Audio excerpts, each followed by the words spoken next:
Bonjour à tous et à toutes et bienvenue sur le plateau de KTO pour cette nouvelle édition de Face aux chrétiens avec La Croix, Radio Notre-Dame et RCF. Aujourd'hui, notre invité est le député du Rassemblement national, Louis Alliot. Bonjour Louis Alliot. Bonjour. Né à Toulouse où vous avez fait vos études puis enseigné le droit public, vous êtes résolument un homme du Sud-Ouest et cela s'entend à votre accent. Vous avez été conseiller régional de Midi-Pyrénées puis en Languedoc-Roussillon. Vous siégez désormais à l'Assemblée nationale comme député des Pyrénées-Orientales. Entré en politique dans le sillage de Jean-Marie Le Pen, vous étiez aux avant-postes lors de la campagne présidentielle de 2002, puis vous vous rapprochez de Marine Le Pen, qui commence son ascension au sein du parti. Ensemble, vous menez ce qu'on a appelé la dédiabolisation du FN.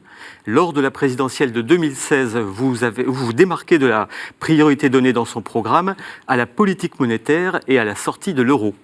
Vous étiez pressenti pour mener la prochaine campagne des européennes, mais vous avez récemment décliné. Conseiller municipal à Perpignan, vous préférez vous consacrer à cette ville que vous espérez bien conquérir en 2020.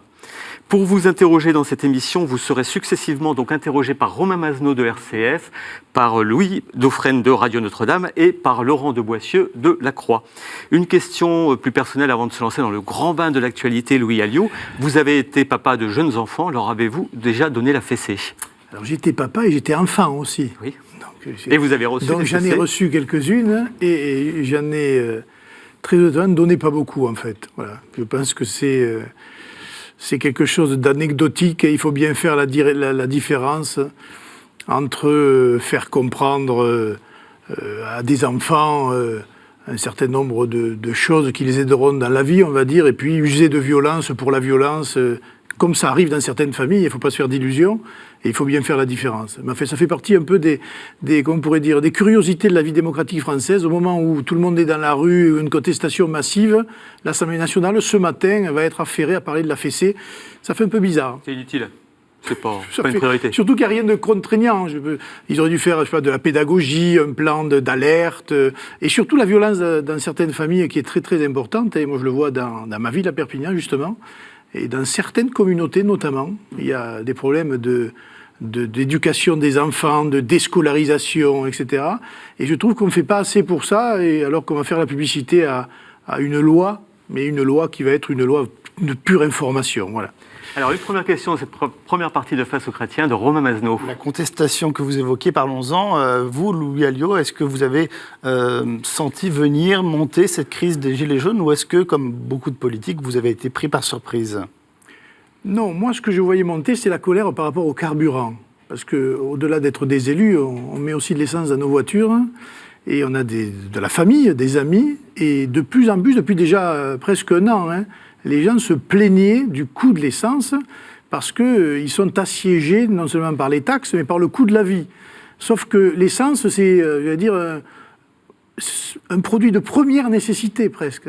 Voilà, les gens ont besoin de carburant pour aller au travail, pour aller chercher les enfants, pour aller porter les enfants à l'école. Voilà. C'est quelque chose de très important et il arrive un point de non-retour et c'est là finalement la goutte qui a fait déborder le vase et la contestation qui a fait ressortir tout le reste en quelque sorte. Donc c'est beaucoup plus large en fait. Oui. Est-ce que pour vous c'est d'abord un ras-le-bol fiscal ou est-ce que c'est encore plus large ? Est-ce que c'est finalement le résultat d'un sentiment de relégation de la France périphérique, de la France rurale dont on parle beaucoup, ou voilà, quelque chose qui s'est sédimenté au fil des années, ou est-ce que c'est quelque chose de plus récent, un rejet par rapport à la politique et au style d'Emmanuel Macron ? Le rejet de la politique, il existait déjà.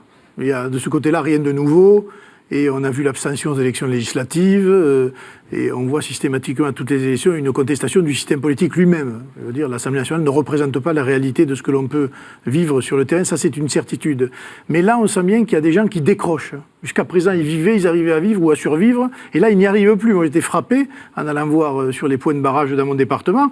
Vous avez des retraités qui ne peuvent plus faire face aux échéances, ne serait-ce que payer l'électricité, qui ne se chauffent plus, qui ne se soignent plus. Vous avez des professions, on va dire, artisanales ou des professions libérales, infirmières, qui n'y arrivent plus non plus. On est dans une situation où les classes moyennes basses sont en train de décrocher ou ont décroché et rejoignent finalement le flot de tous ceux qui déjà vivent dans la précarité.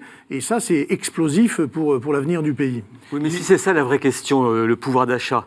Comment expliquer la diversité des revendications qu'on entend ? Parce qu'on entend un petit peu, voilà, un catalogue extrêmement vaste, y compris des choses, il faut supprimer les avantages des élus locaux, tout ça vous concerne.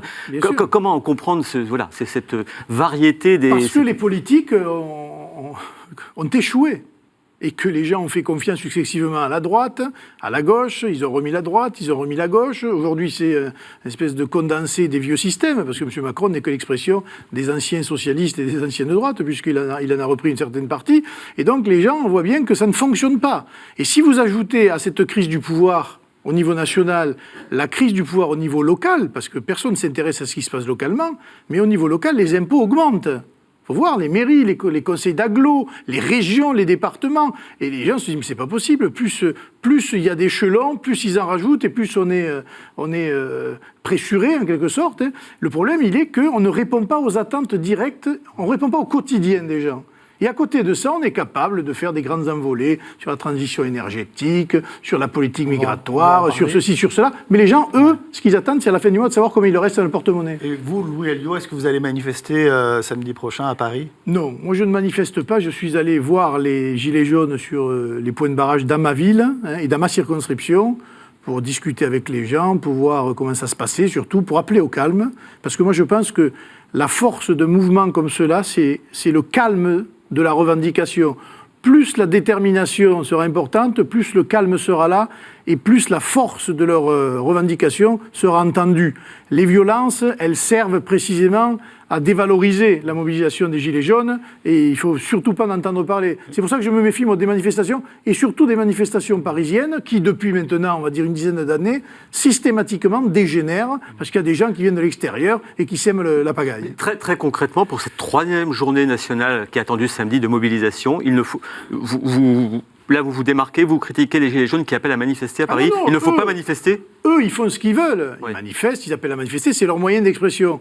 Moi, je pense que dans la province, il y a des méthodes qui seraient beaucoup plus, ou qui sont d'ailleurs beaucoup plus expressives de ce ras-le-bol-là. Moi, je vois, il n'y a pas de blocage chez moi, il y a des filtrages. Et il y a des gens qui discutent au péage, qui remettent des tracts. Il y a une vraie solidarité des gens qui sont sur le terrain, mais il n'y a pas de blocage. Mais ça aussi crée d'autres problèmes ailleurs. C'est ça. Il y a les gilets jaunes, et maintenant vous avez les commerçants qui commencent à souffrir. Vous avez les grandes surfaces qui ne sont plus approvisionnées, ou en tout cas pas en tout. Et ça crée un effet boule de neige. Or, il ne faut pas opposer les Français entre eux. Je veux dire, les consommateurs répondent aux vendeurs, et si vous faites une division entre les uns et les autres, eh bien vous allez semer le chaos dans le pays. Voilà, il faut que tout le monde s'entende sur des revendications, mais surtout, il faut que le gouvernement l'entende, parce que je n'ai pas l'impression que M. Philippe ou que M. Macron ait répondu aux attentes de quelque manière que ce soit. Alors on peut parler de transition énergétique, on peut parler éolienne et tout ce que vous voulez, mais on ne parle pas comment on donne à cette majorité de Français, de foyers, 200 ou 300 euros de plus par mois pour vivre. Est-ce qu'il n'y a pas un paradoxe tout de même dans le fait de remettre en cause, on le voit, il y a des enquêtes, le principe même de la fiscalité, de l'impôt, et puis vouloir plus de services publics. Alors effectivement, certains territoires sont vraiment relégués. Mais vous ne voulez pas plus de services publics dans les zones périphériques ou rurales. Mais on se trompe, là on ment. C'est pas plus, c'est qu'il y en avait avant des services publics. On a enlevé des services publics, donc c'est pas pour plus. C'est arrêtons déjà d'enlever ce qui reste un peu, et il faut en remettre. Quand vous avez dans des villes comme chez moi de 1000 habitants, il y a un médecin généraliste, c'est qu'il y a un gros souci. Comment on paye ça, ces services publics ? Mais comment on paye ? Les gens, ils paient des impôts. Ils en paient toujours plus, ils ont de moins en moins de services. Donc l'impôt est juste, mais il faut une réforme de l'ensemble du système fiscal. Il faut faire des économies ailleurs. Je vais vous donner un autre exemple dans ma région, puisqu'ils appelaient ça Occitanie. Moi, je me refuse de l'appeler Occitanie, je l'appelle Occitanie Pays Catalan. Parce que la partie du Roussillon a été oubliée. Dans cette région-là, avant, il y avait deux régions, Midi-Pyrénées, Languedoc-Roussillon, c'était 2,4 milliards de budget, les deux cumulés. Depuis que Mme Delga a repris la fusion des deux régions, je vous signale que c'est 3,5 milliards. C'est-à-dire que cette présidente socialiste de région a augmenté le budget de cette fusion de 1 milliard d'euros. Mais pourquoi faire ? Pour quel service ? Pourquoi en plus ? Rien, 0, 0, 0. Voilà une économie qui aurait pu être faite à autre chose, parce qu'il n'y a pas une avancée supplémentaire, ni sociale, ni territoriale, avec cette fusion des régions. Voilà. La sorte de TIPP proposée par Emmanuel Macron, avec ce système qui permettrait de geler la taxe carbone en cas de flambée du cours du pétrole, c'est une bonne idée ou c'est une usine à gaz ? C'est une idée qui est en urgence, mais qui est moins importante que celle qui avait été faite, je crois, sous c'était Jospin et Fabius. Oui. C'était la TIPP flottante, c'est-à-dire elle était à la baisse et à la hausse. Là, c'est pour limiter l'effet de la hausse. Mais c'est déjà trop haut. Donc il faut se positionner sur précisément le prix de l'essence. Et puis il n'y a pas que l'essence. Le fuel, ils ont parlé du chauffage, le prix de l'électricité. En 10 ans, je crois que l'électricité elle a pris presque 40% d'augmentation. Tout ça, ça s'accumule avec un problème de santé. Les gens, je vous ai dit, se soignaient moins, mais il y a des remboursements des médicaments, il y a de plus en plus d'éloignement des centres d'un certain nombre de services publics, précisément. La poste ferme, etc. On a l'impression qu'il y a une France à plusieurs vitesses. Et la ruralité, où il vit, je crois, un tiers des Français quand même, c'est pas rien, eh bien, elle est abandonnée par le pouvoir et on fait comme si ça n'existait pas. Or, je pense que c'est une concentration des pouvoirs qui est là le plus important. Et comment on finance la transition écologique ? Pour vous, c'est une priorité, ça, la transition écologique ? C'est une priorité. C'est sûr que si demain la planète est invivable, ce sera une priorité pour tout le monde. Mais je pense qu'il faut taxer aussi d'abord ceux qui ont des moyens, c'est-à-dire les grands groupes. Quel est l'apport de Total, par exemple, à la transition énergétique qui va faire des bénéfices dans des pays, en Afrique notamment ou ailleurs? Qu'est-ce qu'il donne, lui, pour la transition énergétique? Que font ces grands groupes mondiaux pour améliorer la transition énergétique? Vous pourriez vous retrouver avec la gauche de la gauche. C'est une proposition de bon sens. On importe, je crois, à peu près 50 milliards, je crois, de produits chinois qui ne respectent pas les normes environnementales et sociales et même humaines, quelquefois. Pourquoi on ne taxe pas ces produits chinois? Pas 50%, mais pourquoi pas une taxe de 3-4% qui permettrait de faire entrer de l'argent dans les caisses et qu'on pourrait précisément allouer à d'autres problèmes. Et pourquoi pas la transition énergétique? Moi, voilà, le système ne fonctionne pas. On a l'impression de subir sans pouvoir en contrôler les méfaits. Or, je veux dire, la France est aussi un grand pays consommateur, un grand pays producteur. Et on donne l'exemple, on a beaucoup de domaines, plus que l'Allemagne, mais on n'arrive pas dans la négociation mondiale à peser comme le font un certain nombre d'autres pays qui, eux, imposent les choses et qui les obtiennent. Vous avez évoqué le pouvoir d'achat, c'est une mesure là, très concrète, rapide qui pourrait être prise. C'est quoi? C'est le SMIC, c'est la CSG qu'il faut réduire. Le SMIC, c'est qui va peser sur les entreprises. Il faut donc prendre la part salariale des employeurs, la prendre en charge et remettre, nous on avait dit 200 €, il y a déjà en 2012, 200 € sur chaque salaire jusqu'à 1,5 fois le SMIC. Ça coûtait à peu près 8 milliards et c'était payé par la fameuse taxe à l'importation sur des pays qui ne sont pas de l'Union européenne, hors Union européenne, mais qui sont des pays pollueurs et des pays comme la Chine. Voilà un exemple. Alors on vous dit, mais in fine, c'est le consommateur qui paiera. C'est pas sûr, parce que 3% sur des produits, c'est pas non plus grand-chose, mais avec le volume que nous importons de ces pays-là, ça fait au final une grosse somme, précisément, qui permettrait d'augmenter les salaires. Oui, les objets de consommation courante, les téléphones portables, ils coûteront cher pour ceux qui manifestent actuellement. Oui, mais je vous signale qu'un iPhone, ça coûte 1 000 € déjà. On ne peut pas dire que ce soit à bon marché. Il n'y a aucun téléphone portable, malheureusement, qui soit bon marché aujourd'hui, ni les communications d'ailleurs. Est-ce que vous partagez l'analyse que les corps intermédiaires, ces derniers mois, depuis l'élection d'Emmanuel Macron, ont été un peu négligés, voire complètement ignorés, et qu'il faut rentrer dans une nouvelle étape du quinquennat avec plus de dialogue, notamment les syndicats? Moi, je pense que M. Macron, comme M. Hollande, comme M. Sarkozy, n'ont pas vu qu'ils étaient élus par des minorités. Ils sont majoritaires le jour de l'élection, mais ils ne représentent pas. On n'est pas sous De Gaulle ou sous Pompidou. Voilà, il n'y a pas de majorité de Français qui suit un président. Voilà. Là, c'est un peu des présidents minoritaires et ils devraient en tenir compte. Ou Chirac d'ailleurs en 2002. C'est-à-dire qu'ils devraient en tenir compte dans la représentation des politiques. Cette Assemblée nationale au majoritaire à 2 tours n'est pas représentative. Il faut évidemment la proportionnelle. Mais d'un autre côté, sur l'aspect social, les syndicats ne sont plus, eux non plus, représentatifs, ce qui pose là, évidemment, un problème de démocratie sociale, parce qu'ils représentent, je crois, 7 ou 8% de l'ensemble des salariés. Et les autres, eh bien, quand il n'y a pas de représentativité, ni à l'Assemblée, ni dans les syndicats, eh bien, on a aujourd'hui une expression populaire et spontanée dans la rue qui peut dégénérer ou qui peut arriver sur d'autres choses, on n'en sait rien. Une consultation populaire était à imaginer, des référendums fréquents comme le réclament certains gilets jaunes, ou alors une chambre qui procéderait par tirage au sort des citoyens? Non, ça je n'y crois pas, voilà. On est une démocratie représentative. N'en sortons pas? Il faut qu'on reste dans une... Améliorons le système. Voilà. C'est pour ça qu'il faut la proportionnelle. Quand il y a autant de gens mécontents et divisés, il faut tenter que tout le monde soit représenté à l'Assemblée nationale. Et de l'extrême gauche, entre guillemets, à l'extrême droite. Ça paraît évident. Et les syndicats, il faut renouveler le milieu syndical. Parce que sinon, vous avez la CGT et tous ces syndicats-là qui ne représentent rien et qui, on le voit bien aujourd'hui, ont les plus grandes difficultés à s'insérer dans cette contestation qui est pourtant une contestation populaire.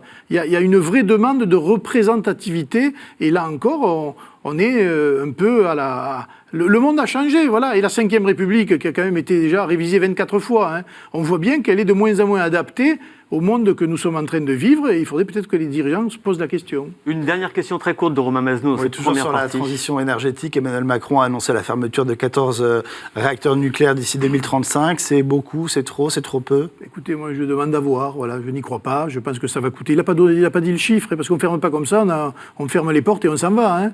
Il y a quand même derrière un coût énorme pour fermer les centrales nucléaires. Mais ce qui est vrai, c'est qu'il faut faire de la recherche, des crédits importants pour la recherche dans le nucléaire, ce qu'on appelle le nucléaire propre, parce que ça peut exister. Certains parlent du thorium, par exemple, ou l'hydrogène. Mais c'est vrai qu'on a un gros souci, moi je le dis, dans mon territoire, ça commence à monter la colère avec les éoliennes. Parce que tous ces ventilateurs qu'on plante un peu partout sur le territoire, je peux vous dire que ça commence à faire beaucoup. Les gens n'en veulent pas. On est en train quelquefois de défigurer des paysages magnifiques et ça commence à tousser sérieusement. En revanche, sur le photovoltaïque, il y a beaucoup de progrès à faire. Il y a beaucoup de choses qui se font déjà. Et on devrait regarder certains pays, je pense notamment l'Espagne.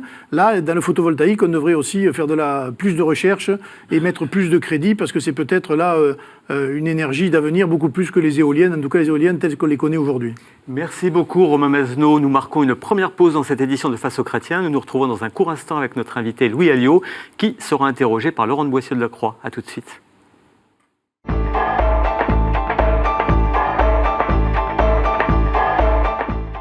Retour sur le plateau de KTO pour cette édition de Face aux Chrétiens avec notre invité Louis Alliot, député du Rassemblement national. Il est interrogé dans cette deuxième partie de Face aux Chrétiens par Laurent de Boissieu de la Croix. Bonjour. Bonjour. Alors, je vais rebondir sur une chose que vous avez abordée tout à l'heure, c'est la question de la proportionnelle. Historiquement, familialement, vous n'êtes pas du tout gaulliste, mais sur les institutions, vous êtes plutôt gaulliste, généralement. Or, la proportionnelle, n'est-ce pas un risque de retour au régime des partis que dénonçait le général de Gaulle? Le problème, c'est que la cinquième du général de Gaulle, elle a été dévoyée depuis longtemps vers une autre forme de gouvernement et qu'elle est déjà le régime des partis. Et il s'en était aperçu d'ailleurs, le général, puisque l'élection du président de la République au suffrage universel, quand il s'est trouvé en ballottage avec François Mitterrand, il s'est dit, mince, finalement, c'était pas aussi simple que ça. Et la réalité, finalement, démocratique par les urnes, supplante la légitimité historique qu'il avait, lui, suite à sa vie. Et donc, aujourd'hui, on en est là. C'est les partis ont repris la main. Il faut dire les choses telles qu'elles sont. Alors, ça change, puisque M. Macron, aujourd'hui, c'est autre chose, etc. Mais on voit bien que les partis dirigent les investitures dans les assemblées, quelles qu'elles soient. Et donc, c'est le régime des partis qui est déjà là. Le cas, la proportionnelle, c'est en gros les partis qui font leur liste. C'est des apparatchiks sur les listes, plus facilement qu'aujourd'hui, avec des élus qui se présentent dans des circonscriptions. Je pense qu'il a nécessité avant des majorités claires pour imposer des politiques, parce qu'il y avait une vision stratégique à long terme. On savait où on allait.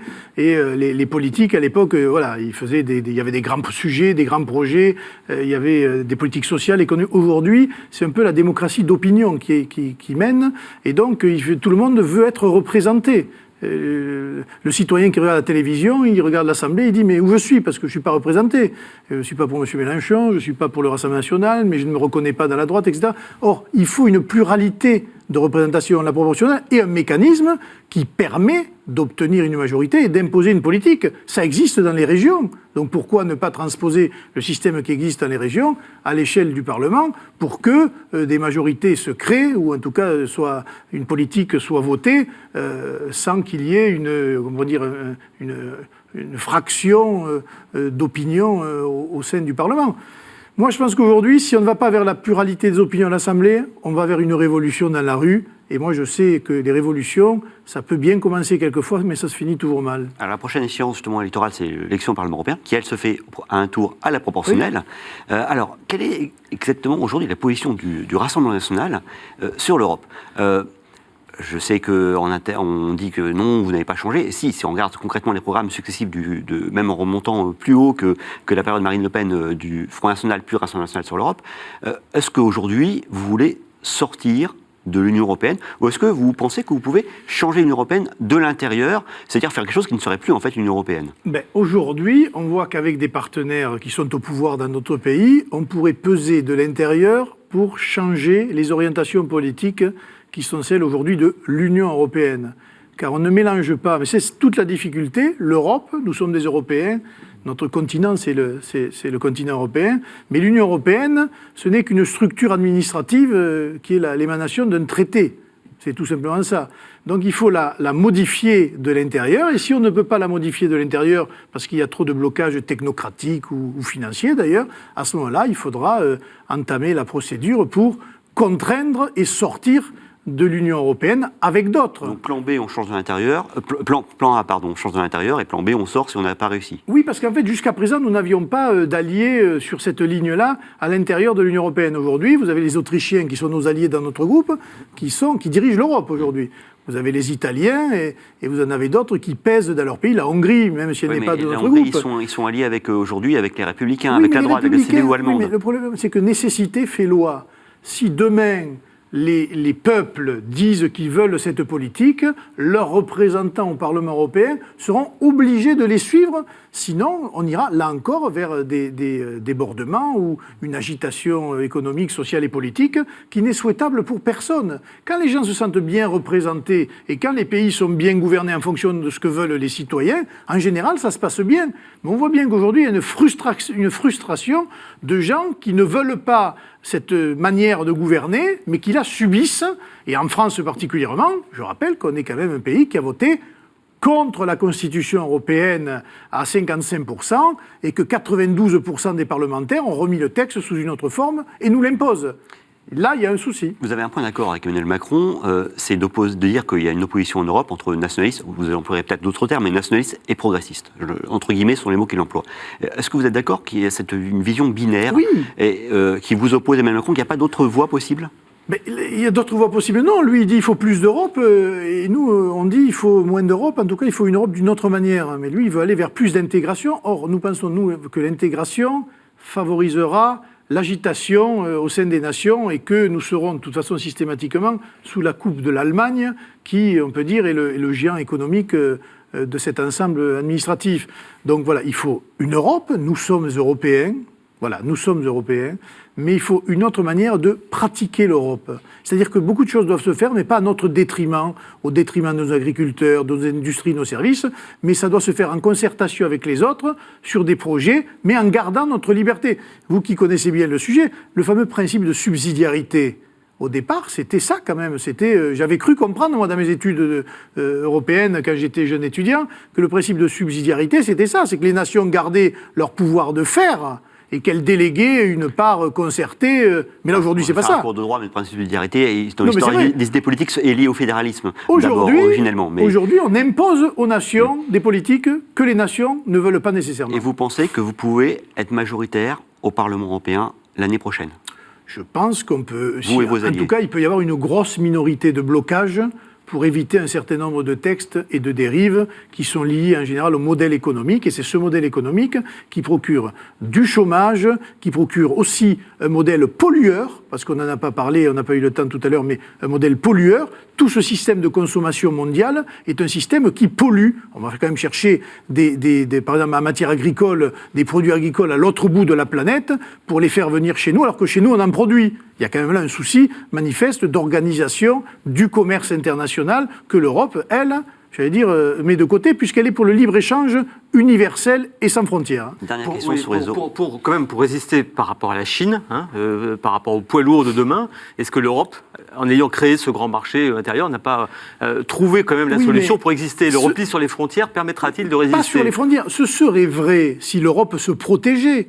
Mais l'Europe nous oblige à ouvrir nos frontières. Elle fait des accords de libre-échange avec la planète entière. Si on était resté un marché commun qui use d'un minimum de protectionnisme par rapport aux autres, peut-être on s'en serait sorti, mais là, c'est pas le cas. L'Europe, elle est un marché, oui, mais elle est un marché ouvert aux 4 vents de la mondialisation, et on subit la pression de la Chine, la pression des États-Unis, et la pression d'un certain nombre d'autres puissances qui considèrent que, finalement, c'est un marché pour eux, et qu'il ne doit pas y avoir de barrières au marché mondial, et nous en sommes, je vais dire, les principaux pas bénéficiaires, mais les principaux déficitaires en France.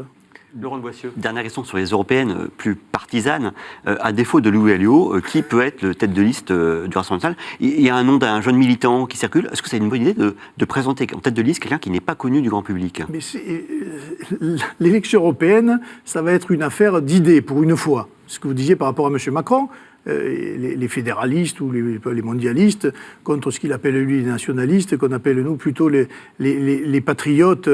Voilà. Donc ça va être un vrai débat d'idées. Et je pense que les têtes de liste compteront beaucoup moins que par le passé, et que dans tous les cas de figure, les débats se feront avec les formations politiques qui portent ces listes-là, et avec les personnalités politiques qui sont déjà dans le débat, et notamment en ce qui nous concerne, Marine Le Pen qui sera sur la liste en dernière position pour pousser et pour mener cette liste-là. Donc la tête de liste, aujourd'hui, elle est moins importante qu'elle n'aurait pu l'être avant que tout ce débat sur l'Europe ne soit aujourd'hui au cœur des discussions entre M. Macron et les autres forces politiques. Oui, pour rebondir sur la question de Laurent, un jeune homme de 27 ans, aujourd'hui, peut-il conduire une tête de liste aux européennes ?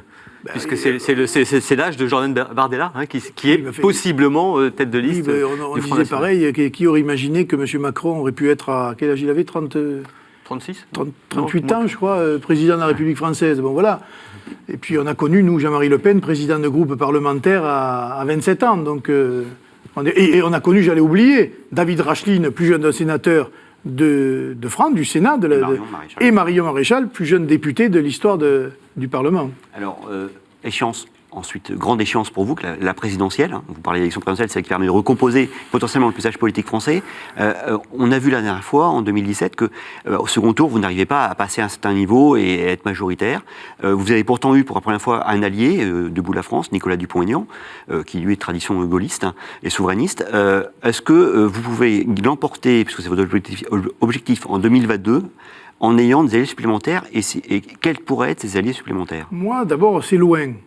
Quand on regarde ce qui se passe aujourd'hui... Ça vient vite. Oui, mais enfin, c'est très loin. Il peut se passer beaucoup de choses d'ici là. Une dissolution de l'Assemblée nationale. Vous y croyez vraiment? Ah oui, moi je crois qu'à un moment donné, quand M. Macron va voir qu'il appuiera sur des boutons et que rien ne se passera, il sera bien obligé d'en tenir compte. Et la seule manière de renouveler un peu la légitimité des élus, c'est de revenir, c'est pour ça qu'a été faite d'ailleurs la dissolution, c'est de revenir aux urnes. On verra bien s'il le fait et dans quelles conditions il le fait. Mais moi j'y crois. Donc cette présidentielle, elle est loin.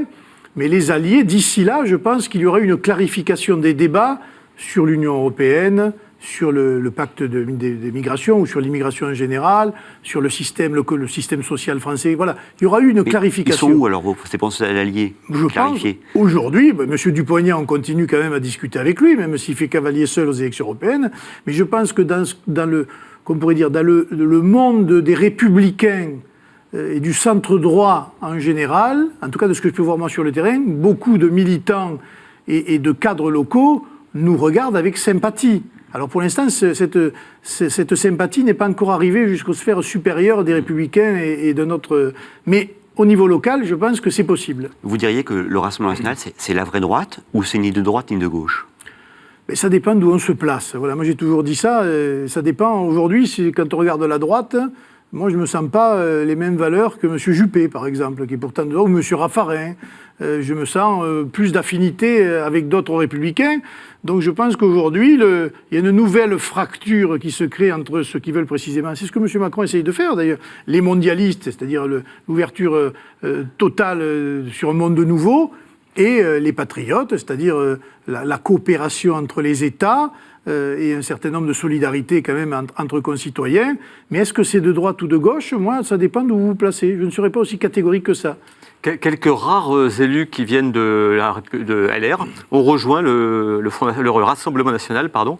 Vous pensez que c'est le début de quelque chose? Il peut y en avoir d'autres? Oui, il y en a eu déjà au régional. Un certain nombre d'élus régionaux que nous avions mis sur la liste sont des élus qui venaient d'autres formations. Moi-même, j'ai mené la liste en Occitanie, pays catalan, et j'avais sur ma liste un représentant de DLF, qui est Gilles Ardina, qui est de Montpellier. J'avais 2 anciens adjoints de Dominique Baudis. C'était quand même pas rien.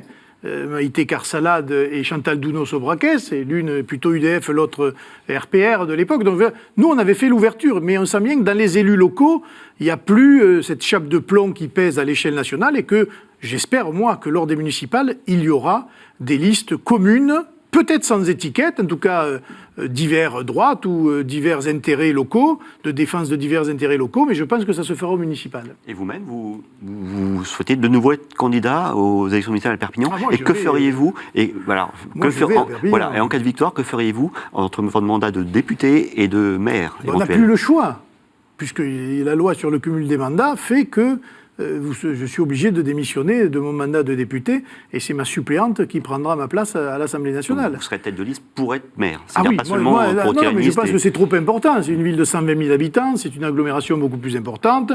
Je pense que notre ville est dans une situation dramatique, et que les politiques qui ont été menées par les municipalités avant ont été catastrophiques. Donc clairement, moi, mon objectif aujourd'hui, c'est Perpignan et la communauté urbaine de Perpignan. Une petite question, tout à l'heure, mon confrère vous posait une question sur les services publics, et vous avez répondu sur les médecins généralistes à Perpignan. Est-ce que vous êtes pour une étatisation est-ce que vous êtes pour une étatisation de la médecine? Parce qu'on vous interroge sur les services publics et vous répondez médecin généraliste.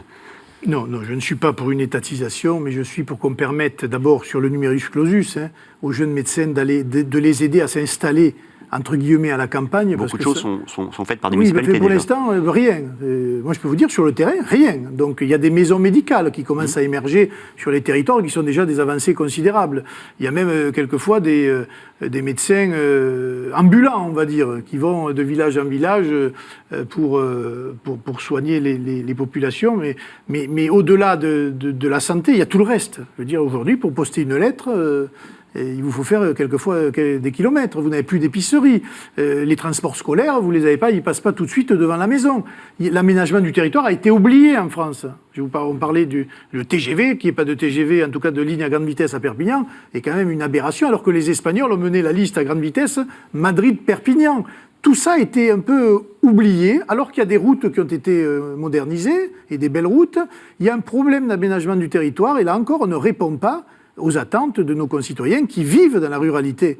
Mais ça fait du monde. La ruralité, le périurbain, oui, et il y a aussi les centres-villes, puisque le gouvernement a lancé là un grand programme de rénovation des centres-villes qui sont dégradés, qui ont été laissés. Est-ce que vous êtes concerné, Perpignan, par exemple? Bien sûr, plus que d'autres, puisqu'on a un centre-ville qui est absolument en très grande difficulté, mais là aussi, en très grande difficulté pour des problèmes de stationnement, qui est un problème purement municipal, qui a été privatisé avec des prix absolument incroyables. Le problème des grandes surfaces. La contribution des grandes surfaces à la préservation du petit commerce et surtout à la fin du petit commerce, elle est très importante. Que fait-on? Comment fait-on payer les grandes surfaces pour aider les petits commerces à se maintenir? Voilà, il y a toutes ces questions-là qui sont abordées lors de l'élection municipale, mais qui sont des problèmes d'aménagement du territoire. Il faut taxer les grandes surfaces davantage? Je pense, moi, qu'on devrait s'orienter vers taxer les parkings des grandes surfaces. Voilà, parce que l'avantage de la grande surface, c'est le parking dont il bénéficie, qui est gratuit, aujourd'hui, mais qui permet à tout un chacun d'aller se garer et puis d'aller... Qu'on comprenne bien, vous taxez qui? Parce que les gilets jaunes, vous allez les voir si vous taxez... vous ne taxez pas les clients, vous taxez les grandes surfaces. Parce qu'elles ont des autorisations qui sont données par les pouvoirs publics sans contrepartie. À un moment donné, on peut quand même leur demander de faire des efforts, et ces efforts, ça peut être aussi sur la surface des parkings qu'on pourrait leur faire payer. Après, à elles de le répercuter peut-être sur le prix à la consommation. Mais là, ça rendrait peut-être les petits commerces de centre-ville plus compétitifs par rapport au reste. Merci Laurent de Boissieu. Nous marquons une nouvelle pause dans cette édition de Face aux chrétiens. Restez avec nous dans un court instant. Nous retrouverons notre invité Louis Alliot qui sera interrogé par Louis Dauphren de Radio Notre-Dame. À tout de suite.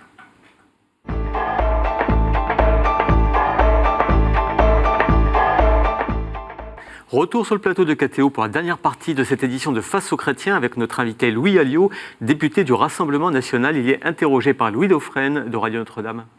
Prochainement, les 10 et 11 décembre, aura lieu à Marrakech une conférence intergouvernementale consacrée au pacte mondial sur les migrations, qui va mettre un point final normalement à la réunion de New York qui a eu lieu il y a quelques mois. Et il s'agit d'ordonner les migrations à l'échelle mondiale pour qu'elles soient sûres, ordonnées et régulières. Alors la France va y participer, mais d'autres pays n'y participeront pas. L'Italie... et pas que. Voilà, et pas que États-Unis, la Suisse, les États-Unis, bien sûr. Le Brésil. Quelle est votre position là-dessus?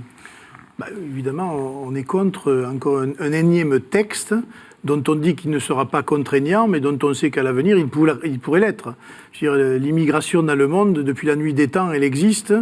Et j'allais dire, il n'a pas fallu des traités ou des textes pour l'organiser. Elle est bien souvent anarchique, bien souvent dramatique. Et je pense que ce sont les États qui doivent précisément avoir la main sur ces migrations-là pour contrôler qui rentre dans leur pays et qui n'y rentre pas. Mais Donc, apparemment, ils sont quand même défaillants à bien des égards. Là où je suis, moi, assez inquiet, surtout, c'est un peu comme M. Macron aujourd'hui, c'est de ne pas voir où est le problème. Plutôt que de faire un pacte sur les migrations qui va poser un certain nombre de problèmes et qui va, encore une fois, opposer des nations entre elles. Parce qu'on voit bien les États-Unis, le Brésil, la Russie, l'Italie, fait beaucoup de pays d'Europe commencent à dire non.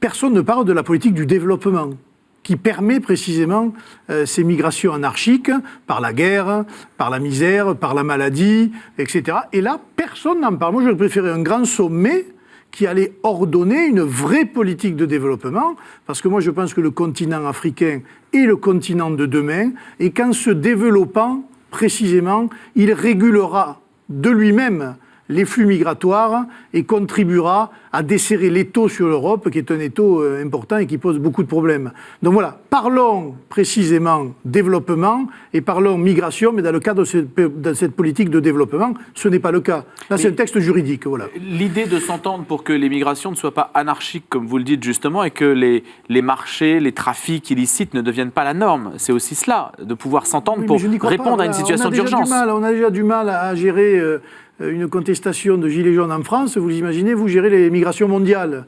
Déjà, occupons-nous de nous-mêmes, et pour le reste, faisons appliquer la loi, ce qui n'est déjà pas le cas. C'est-à-dire, il y a la politique d'asile et il y a le reste. Les demandeurs d'asile sont protégés par la loi, ils sont accueillis, il n'y a pas de souci. Le reste, si vous voulez, les déboutés du droit d'asile restent encore chez nous alors qu'ils devraient être expulsés. Voilà, c'est des choses simples. Là, aujourd'hui, on fait des grands sommets qui doivent coûter cher pour des questions de migration qui ne seront pas traitées. Elles ne seront pas traitées. Le texte n'est pas contraignant. Alors, elles ne seront pas traitées. Donc, évitons de parler pour ne rien dire et agissons sur là où c'est important, le développement et notamment l'avenir du continent africain. Et là, je peux vous dire, il y a 100 000 choses à faire. Il y a beaucoup d'Africains qui l'attendent, pas seulement en Afrique.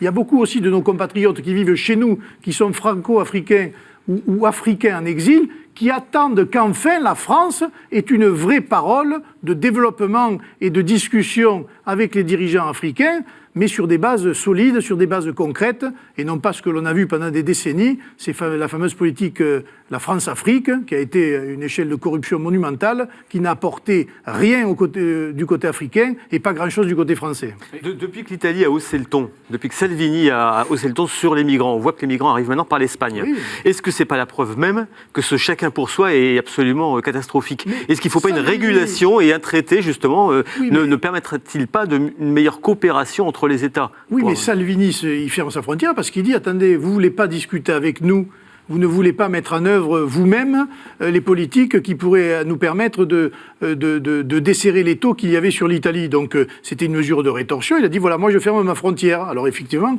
les flux d'immigration passent ailleurs. Mais ce n'est pas le sujet en fait. Le sujet, c'est pourquoi des gens viennent par l'immigration tenter leur chance aujourd'hui en Europe alors que l'Europe ne peut plus en accueillir. C'est ça qu'il faut. D'où ils viennent? Quelles sont leurs motivations? En général, ce sont des motivations économiques. Si ce sont des motivations économiques, parlons de développement économique et parlons de développement de l'Afrique pour réduire les flux migratoires. Si c'est la guerre, c'est encore autre chose. Et là, effectivement, quand vous avez des pays en guerre et un exil de gens qui sont persécutés, c'est une autre question. Ah, les Syriens, on a eu raison. Madame Merkel a eu raison d'ouvrir ses portes. On a eu raison de les accueillir. J'ai pas l'impression qu'il y ait beaucoup de Syriens qui soient aujourd'hui dans les flux d'immigration. Je peux vous dire que moi, ils l'ont été. Il y a eu une vague où les Syriens étaient nombreux. Ils l'ont été, mais là encore, la responsabilité de l'Occident, entre guillemets, d'aller semer la perturbation dans un certain nombre de pays, a causé quand même une catastrophe absolument incroyable. La Libye a été une faute majeure de Nicolas Sarkozy, et de l'OTAN en général, et de tous les Occidentaux. Car en déstabilisant la Libye, on a déstabilisé cette région précisément du monde, et on voit aujourd'hui les conséquences. Moi, je suis allé, il n'y a pas longtemps, à Niamey, et visiter les soldats de Barkhane, des Français là-bas.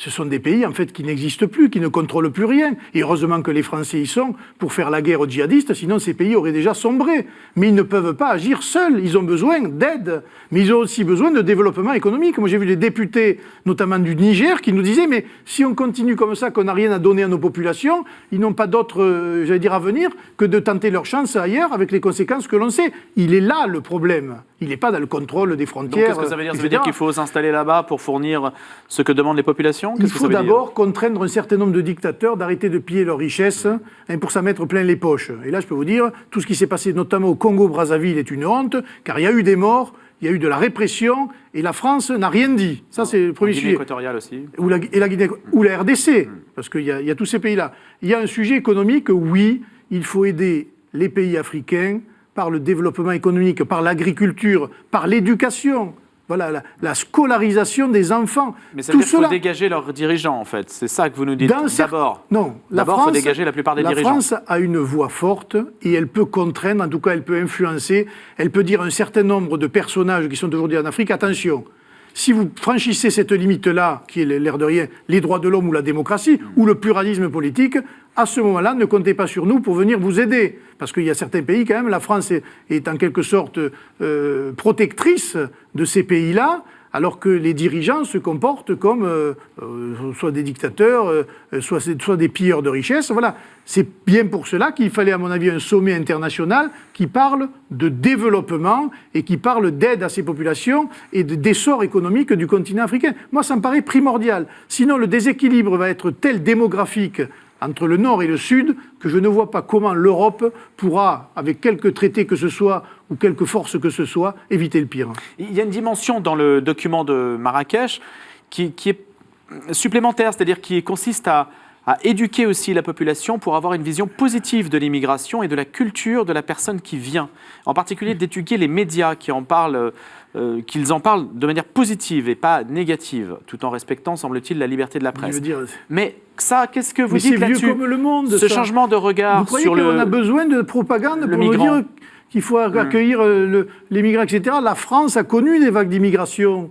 Moi, des Espagnols, des Portugais, des Polonais, des Italiens, tout le monde s'est assimilé totalement à la population française. Et aujourd'hui, regardez un peu les patronymes que vous avez, notamment du côté de chez moi, plus personne ne fait la différence de savoir si le grand-père était portugais, espagnol ou je ne sais d'où. Voilà, il y a une totale assimilation. Le problème, depuis quelques années, vient de populations, d'abord, qui viennent chez nous, qui n'y ont pas été invitées, qui finalement s'y sont installés, mais qui ne veulent pas respecter la Constitution, le pacte social et les lois de la France, et qui considèrent, pour un petit nombre d'entre elles, mais un petit nombre important, que leur précepte religieux est supérieur à la loi du pays qui les a accueillis. Moi, ça me paraît aberrant. Et personne ne dit rien.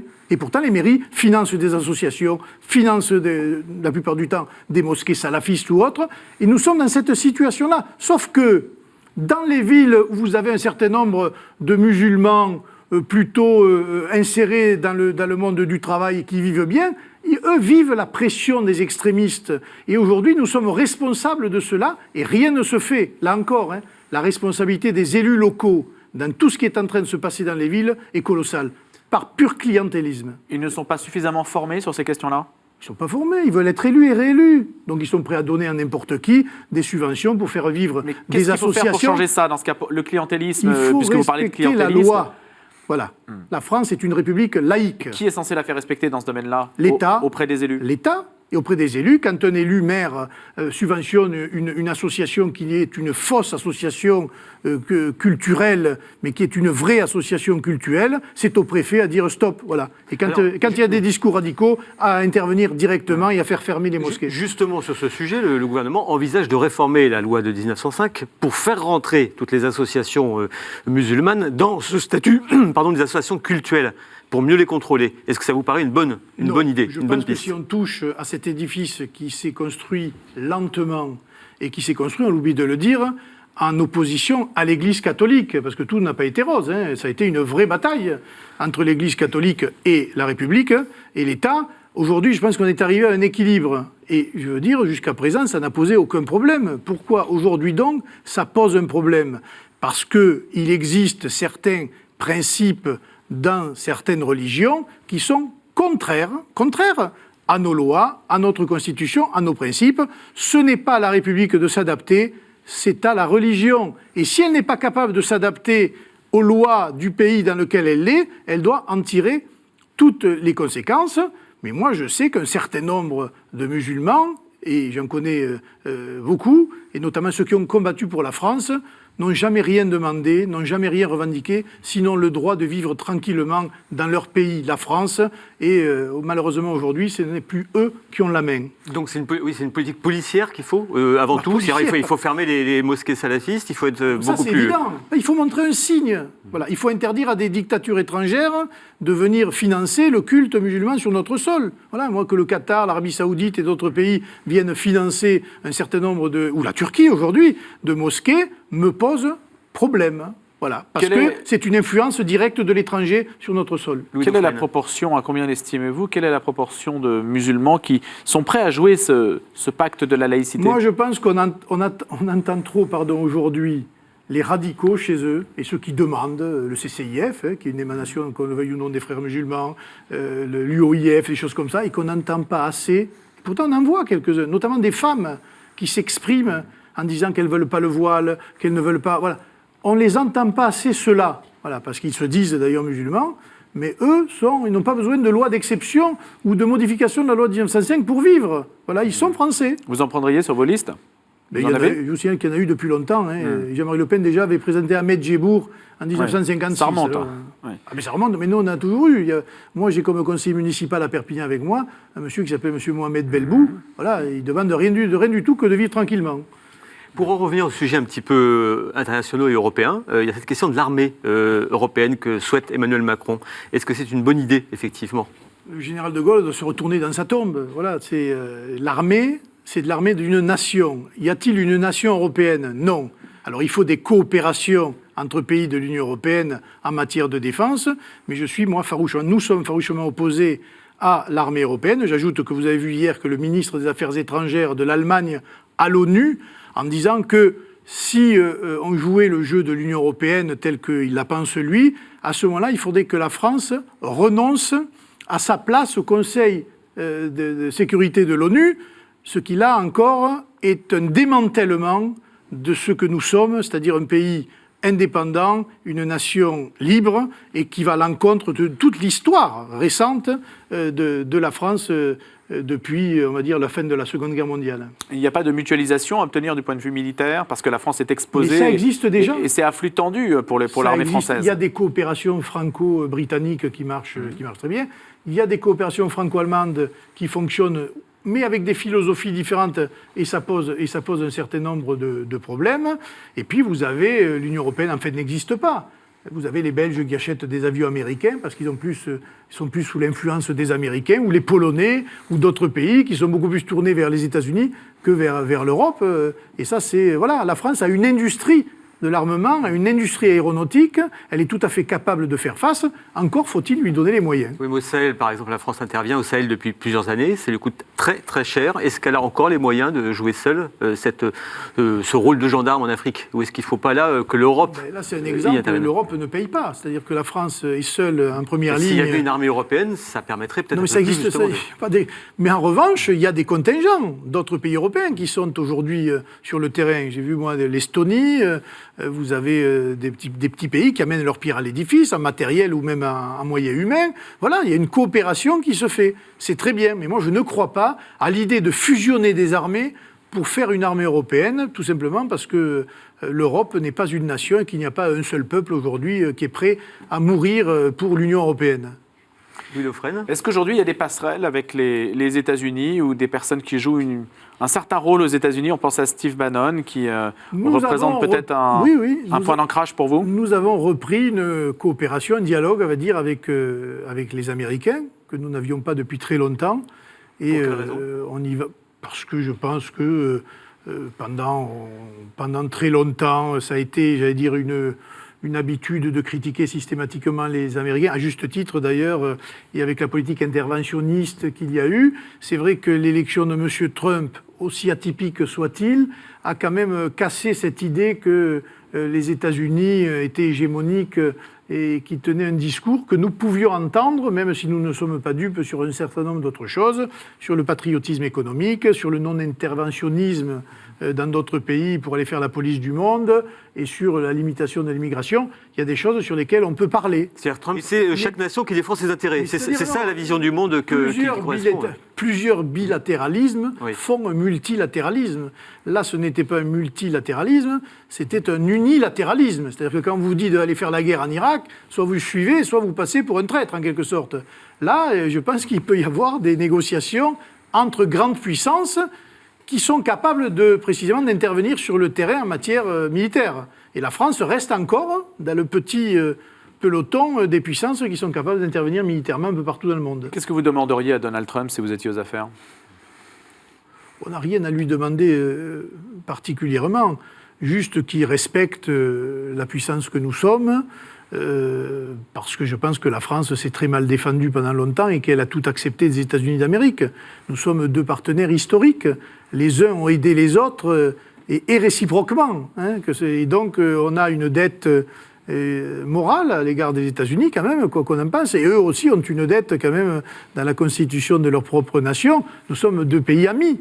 Nous sommes deux peuples amis et on doit se parler, même si c'est très difficile et si, jusqu'à présent, les Américains ont eu tendance plutôt à mettre la pression que d'avoir un dialogue équilibré. Oui, il a eu des mots très durs quand même sur la France et notamment sur Emmanuel Macron lors de son dernier passage en France. Il a eu des mots très durs qui répondaient à une attitude un peu provocatrice de la France, qui lui a mis comme chanteuse pour le 11 novembre une femme qui était la leader de la contestation de Trump aux États-Unis. Il y avait une espèce de mélange des genres qui n'était pas très habile. J'ajoute qu'il n'y a pas que les États-Unis. Il faut parler à tout le monde.